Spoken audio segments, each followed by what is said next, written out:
Uganda is a lovely place. It's an interesting world. I suggest you to go visit Uganda.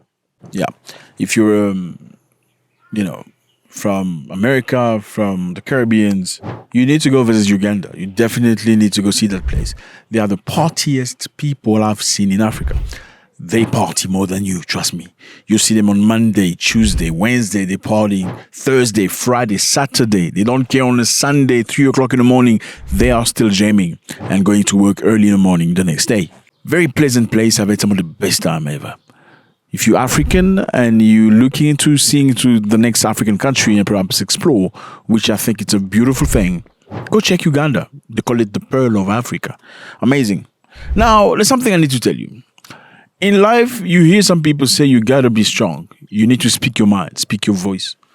Don't be afraid to speak your mind. Okay? Do not let anybody stop you from speaking your mind. As much as I believe speaking your mind is very, very good, you also need to know when to start speaking your mind. You cannot just start speaking your mind, especially in a situation where you are the weak person. Sometimes speaking your mind could get you in trouble. In a big trouble, bigger trouble than you could have been if you had shut your mouth up. Sometimes you actually need to shut your mouth until you get to a point where you learn.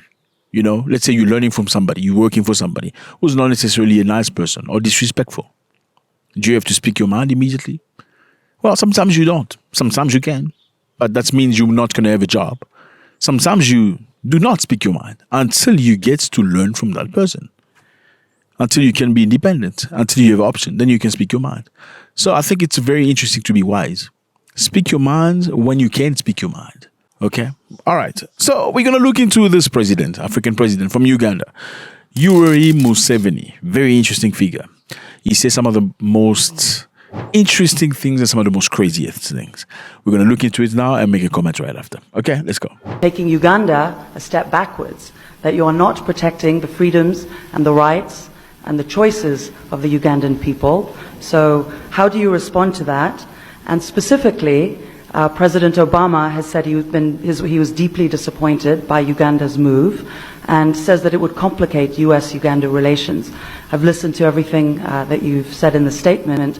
So how would you respond to that? And does it worry you? And have you spoken directly to President Obama about this? Well, we have been disappointed for a long time by the conduct of the West, the way you conduct yourselves there. But we just keep quiet. We just see how you do things, how the families, how they are organized, in all these things. We see them, we keep quiet. Okay, so just to give you context, President Obama had the comments to make about Uganda's choice of disallowing men and men to be together. You get what I'm trying to say. They voted a law about it. They were going to punish people who were going to do it after leaders of many communities of Uganda came together and the parliament passed a law. So Barack Obama made a speech saying that he was taking Uganda backward by that mentality. We may disagree about gay marriage, but surely we can agree that it is unconscionable to target gays and lesbians for who they are, whether it's here in the United States or more extremely in odious laws that are being proposed most recently in Uganda. And that is how he made the comment saying, well, I've also been disappointed about Western nations for a long time. You know, we see how you structure your families, we see how you do things, and we just keep quiet. Let's continue. We never comment because it's not our country. Maybe you like it. So, since there is now an attempt at social imperialism to impose social values of one group on our society, then our disappointment is now exacerbated because we are sorry to see that you live the way you live. But we keep quiet about it. Now you say we must also live like us. That's why we say no. We say no. And am I worried? Not at all. We should be worried about what? Because to tango needs two people to dance.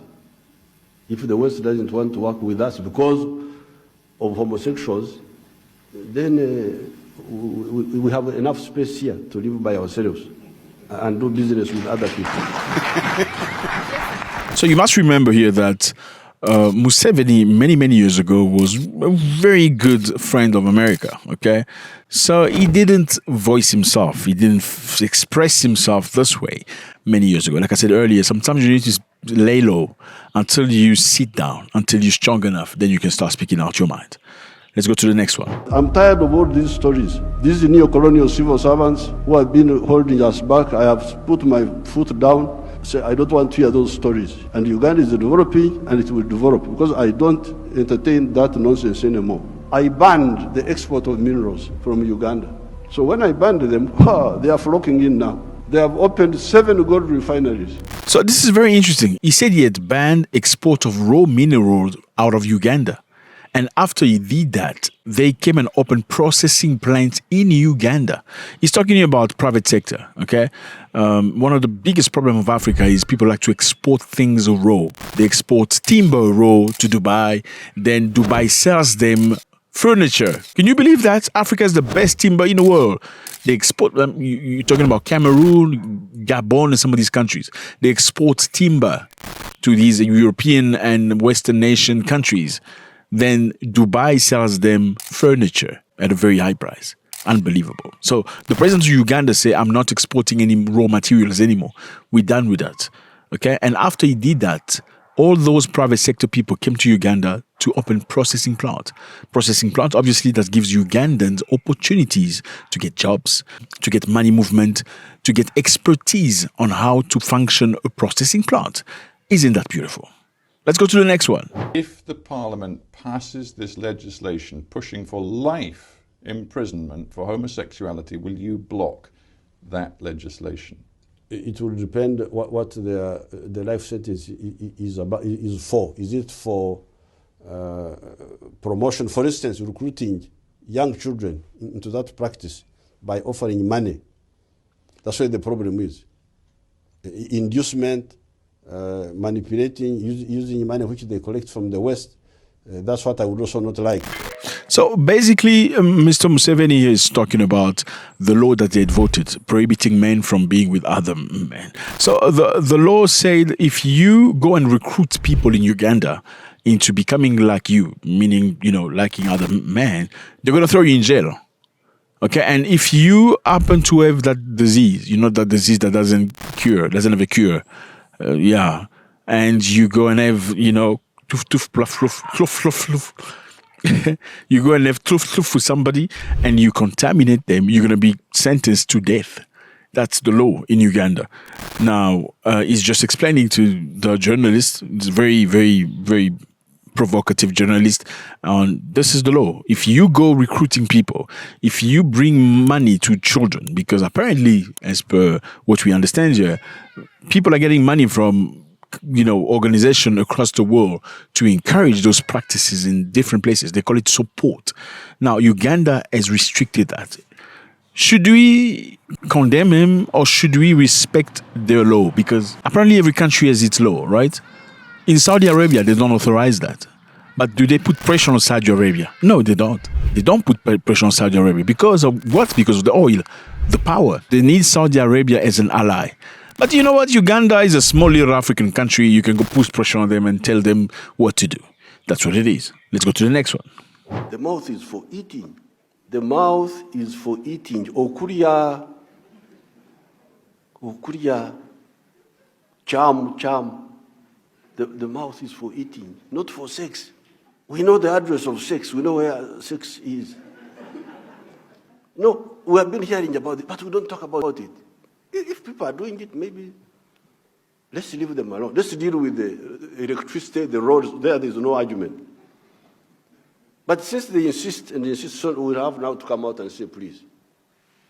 Maybe this is also a good opportunity, because sometimes I don't want to divert our people in some of these social, cultural issues.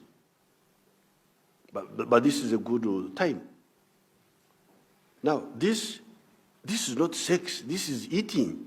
Mouth is for eating. It's not for sex. The mouth is for eating. Do you agree with President Museveni? Let me know how you feel about that. Next one. We want to trade with Russia, we want to trade with all countries of the world.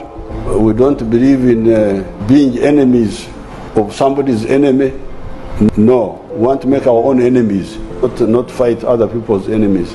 This is our doctrine. When there was the Cold War, one day they asked me a question. Are you pro-East or pro-West? I said, you must think I am an idiot. Why do you think my main job is to be pro-somebody? I am pro myself. And I deal with all other people according to how they relate with my own interests. These people think we are stupid. Such a question is an idiot question. It's not my job to be pro-East or pro-West. I am pro myself. And I deal with people according to how they relate with me. Again, very clear. Mr. Museveni says, are you pro-East or pro-West? No, I'm pro myself. Just because you have an enemy, should your enemy become mine? You know, I remember Nelson Mandela being asked a question, why are you dealing with Gaddafi? Okay? Of human rights, and if so, would you want a Gaddafi or an Arafat or a Castro to be a future president of South Africa? One of the mistakes which some political analysts make is to think that their enemies should be our enemies. Why are you dealing with Gaddafi? Because he's a criminal, you know? And why are you dealing with Yasser Arafat of Israel? And he said to them, these people have been there for us, okay? Whilst you guys, the USA, were supporting the apartheid government in our country, a government that oppressed us, that beat us up, that unalived us. These people supported us. So just because today you're finding yourself in a seat with the camera doesn't give you the right to, you know, to set who should be our friends or not. Our friend or our friends, your enemies are your enemies, they're not necessarily ours. That is very interesting, very similar to what President Museveni is saying. Because let me remind you here, just a while ago when the war in Ukraine started, the United States of America sent a lady from the Senate, I forgot what the name is, a black lady. They would usually send a black person, you know, because they don't want it to look racist. If they send a white person to tell you not to deal with anything or anybody, it looks, you know, very much paternalistic, like condescending. So in order to avoid that racist, you know, idea, they're going to always send you somebody that looks like you. You look at that, you know, they will always send you somebody that looks black. If it's something related to immigration, something related to your country shouldn't do that, they will send you somebody that looks just like you. Next one. By the way, before we go to the next one, I just want to encourage you to go visit Uganda.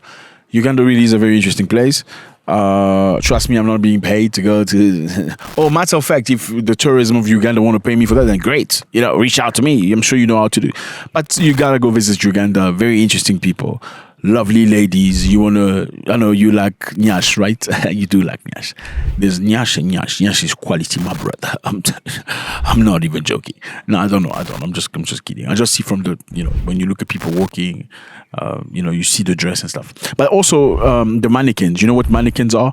Mannequins are those plastic that you use as a sample for your clothes. You want to sell a clothes, you put it on the mannequin, okay? The mannequins in Uganda don't look flat. They have nyash, okay? So that's Ugandan culture. That's for the passport bro boys. Anyway, so for the ladies, yeah, Ugandan men are very good-looking people. They're very composed. A lot of them are very intellectual. You are definitely not going to get lost. And also, Uganda have parties every single day. They have concerts. They have the beautiful side of Uganda. They have also the African side of Uganda. It's got to be something, you know. Uganda has a beautiful lake and so many activities. You can do boat riding. You can do jet skiing. Look at me on my jet ski. Beautiful place. You can also go to Kabale, which is a very interesting place that's got about, I think, a lake's got about 32 different islands. I think 32, if I'm not mistaken. A lot of islands, a lot of things to see. Well, let's see the next one. President Museveni talking quickly. Japanese live up to the age of 79. That's the average life expectancy of Japanese. Why does God call Africans at 43? Is he lonely? What is his problem? 43, they will die. Then the priest will come. God has called him. God always calls you when but is God lonely? Why is he calling these people? So, Mr. President is saying here that Africans die at 43 years old after drinking alcohol, having a messed up life. And then the priest will come and say, well, God has called him, it was time for him to go and stuff. In the meantime, Japanese are passing at 80 and more, later on, because they don't really drink alcohol like that. They don't really eat meat as much as we do. They mostly have a very clean life, not much interaction between men and women, which is not necessarily a good thing because the population is going south. But Japanese live long. So why is it only Africans that God calls so early? Is God lonely? That's the type of man that President Museveni is. Let's go to the next one. The Scripture Union people were telling me that Matthew chapter 5, Sermon on the Mount, if somebody hits you on this side, you turn the other one also. I said, sorry. Kwenda. I answered them. I said, do you remember when Jesus came to the hekalu, to the temple, and he found people sitting in the temple? He was violent. He overturned the tables, and there's no record that he paid compensation. Because we, the traditional people here, we, the African tribes, we believed in the law of Moses. An eye for an eye. A tooth for a tooth. It is the Jesus part which came and said, no. Forgive unconditionally. President Museveni doesn't believe if somebody slaps you on the cheek on the left side, you got to give him the right side. Well, I think I do agree with him because I'm going to uppercut your face until you swallow your tongue. Let me know how you feel about this, fellas. It's always a great pleasure. And tell me, when are you flying somewhere in Africa and visiting? I think it's going to open your minds. It's beautiful, seeing the next people, seeing the next culture. You don't necessarily have to agree with it. All you got to do is respect it. God bless.